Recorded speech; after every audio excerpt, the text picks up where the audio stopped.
collaboration with the Ambedkar Research Institute in Bangalore. I come here to celebrate the International Fikuni Day. In Vietnam, we also celebrated the International Fikuni Day just last week. In my temple, we invited the nuns from other sects also to come and celebrate with us. As you know, Vietnam is, we can say it is a Buddhist country, and we have three sects. We have Mahayana sect, Theravada sect, and the Mendicant, which is a local Vietnamese sect. And now in Vietnam, we have 54,000 monks and nuns, and with more than 18,000 Buddhist temples around the country. And we also had all Vietnam Fikuni Sangha. And we also have the Fikuni National Day, which is celebrated in February every year. And each province will be the host for the whole country. For example, next year, 2025, Hanoi, the capital of Vietnam, will be the host, and the nuns from 63 provinces will send delegates to celebrate. We also have the national seminar, and we also have many activities like exhibition and discussions, etc. Also charity activities to commemorate the Mahapajapati Gautami Mahatheri and the Arahant Theories from the Buddha's time until today. We always have a very close relation with the Fikuni Sangha. I remember in 2012, when I finished my PhD degree from Delhi University, I came to Vietnam Mahapajapati Nunnery in Vesely to organize the International Theravada Fikuni and Samaneri ordination. At that ordination, we had also some candidates from Nagpur and from Hyderabad to come to that full ordination. And after the ordination, all the nuns stayed in Mahapajapati Vietnamese nunnery in Vesely for 3 months to be trained in the Dhamma and in the Vinaya. After that, we together participated in the International Pali Tipitaka chanting in Bodh Gaya for 10 days. And after the Pali chanting, we went to the holy places. We attended the 10-day Vipassana course, and in January of 2013, we host the 13th International Sakkatthita Buddhist Women Conference. I remember at the time I met Bhikkhuni Suniti, met with many other Bhikkhunis from Nagpur. They told me that the Rain Retreat of Vassa 2012, when they came and stayed together in the Vietnamese nunnery in Vesely, it was very fruitful because every day the Bhikkhunis will have the same activity. In the morning, we get up early, we chant in Pali together, we do meditation together, and after breakfast, we have the morning class, and at lunch we go for Pindapat in the temple, and in the afternoon again we have classes in Dhamma and Vinaya. In the evening we have again chanting and meditation and discussion. For 3 months we studied together. The Bhikkhunis learned a lot from the senior Bhikkhunis and from the senior Bhikkhus also. We invited the Bhikkhus from the Thai temple, from Sri Lankan temples, from Cambodian temple, from Bangladesh temple to come and help us. I think that we Bhikkhunis should cooperate very closely with the Bhikkhu Sangha. For example, when attend this international seminar, Venerable Suniti let me stay in the Mahabodhi Buddha Vihara. When I met Bhante Uttaraka, the director of the college there, he said that he didn't know anything about this event. If he knows, he can help better. So I think that there is a lack of cooperation between the Bhikkhu and the Bhikkhuni Sangha. I suggest that Bhikkhuni Suniti and other Bhikkhunis, you should come and pay respect and learn more and get support from the Bhikkhu Sangha because they are very compassionate. Especially here in Bangalore, the Bhikkhus are very open-minded, very well educated. They are always available there to help us. Why don't we come and invite them to come here to celebrate together with us for this occasion? This is a very auspicious occasion to remember the contribution of our first Bhikkhuni, the Venerable Mahavajravati Gautami Theri, the first Arahant Theri in the world, and also many other Bhikkhunis. So, if we ask permission and instruction and cooperation from the Bhikkhu Sangha and from the community of Upasaka and Upasikas, we come together, we will have a very strong force to propagate Buddhism. So I think that on this International Bhikkhuni Day, I suggest that we Bhikkhunis should focus on our own practice to make ourselves stronger and also to make the Bhikkhuni Sangha stronger. At first, we need to have very good education in theory and in practice. I saw in Bangalore and in Nagpur, you have many educational courses for monastic, like certificate and diploma course, BA course, MA course, etc. And in India, I know that the fee for education is very affordable. For example, myself, when I did my MA, MPhil and PhD from Delhi University, the schooling fee is very, very cheap in comparison with other education.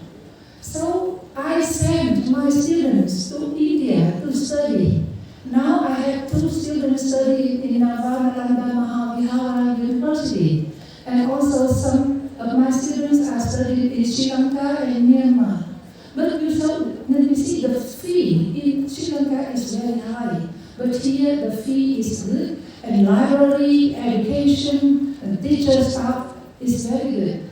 So if the Bhikkhunis here, you don't go to school, you don't learn the Vinaya and Dhamma, when you have the opportunity, but you don't take the advantage to perfect yourself, so it is a very wasteful. I hope that the senior Bhikkhunis will encourage the younger generation, especially the seminary young Bhikkhunis. They should enroll in the courses at college and university to improve their knowledge so that they can share the Dhamma to the lay people. So if we are not expert in the Dhamma, how can we guide the lay people? Because in the Buddhist community, we have Bhikkhu, Bhikkhuni, Upasika, Upasaka. The duty of the lay community is to be support, the material support to the monastic Sangha. We offer the drops, the food, the medicine, and the accommodation to the Sangha. And on the contrary, the Sangha should be advised, should give us instruction to the lay community how to meditate, how to understand the Dhammas, the Buddha's teaching, and how to live peacefully and harmoniously. So I visited Nagpur in 2013, 11 years ago. I see that only 1 or 2 Bhikkhuni staying in one vihara, and very few activities conducted by the Bhikkhunis. You just stay in the temple and chanting, and sometimes go to the lay people for Sankadana. But you don't have the Dhamma classes for the lay people. For example, you call the people to come on Sunday, and then you teach them some Dhammapada verse. You tell them some stories, Jataka stories, or stories about the bhikkhus, the bhikkhunis, about Venerable Gotami, about Venerable Upalavana, Venerable Yasodhara, etc. This is very inspiring, and it can forge the very good relationship between the monastics and the lay people. And I think that we should have some more active social activity. Like in my temple, we have summer camp for children in our memory.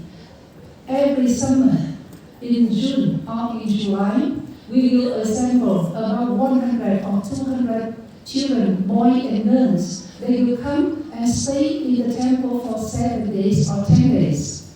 All are free of cost. And then we will teach them many things. The Dhamma, the Buddhist songs, meditation, and others outside and inside activities, and also the counseling, and also the instruction for their studies, how to behave with the parents, how to behave with friends, etc. So after 10 days, staying with the nuns and listening from the nuns, and we live together every day, we take care of their food and their activities. We have a very good relationship. And after 10 days, they come back and become like return home.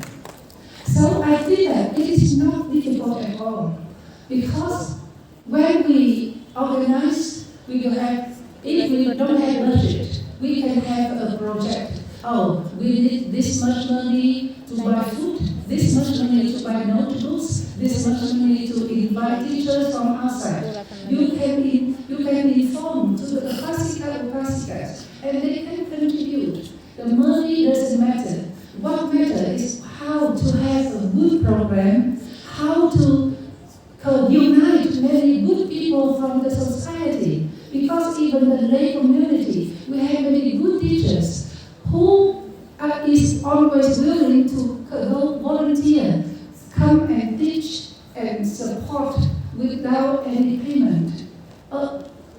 Only the condition is that we have a good activity, a good program.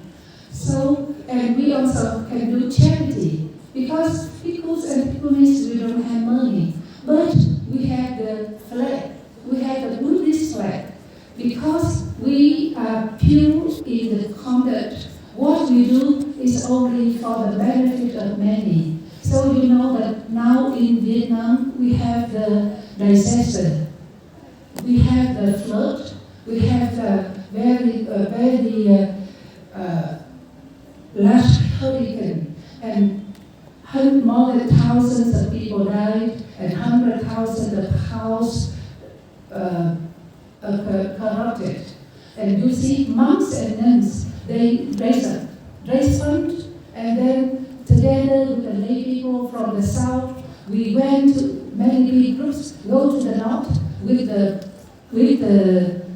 food and with the gloves and with the money to help the people. So what we need is spirituality, the good intention and good cooperation. We can connect and unite people to do in the same good cause. So I hope that in the future, the Indian bhikkhunis will be more active, will be more united, so that will be more well educated, so that we can do many good things to serve the society and to propagate the Dhamma. And I hope that in the future, when we come again, you will see a bigger assembly with more bhikkhus, more bhikkhunis, more upasikas.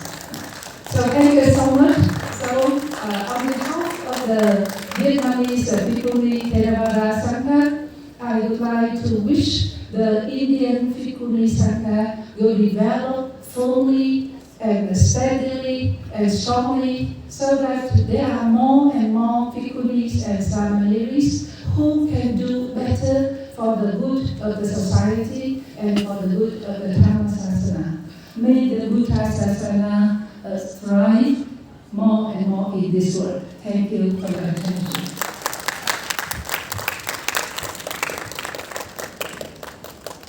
Thank you, Bhikkhuni Vividha Dhamma.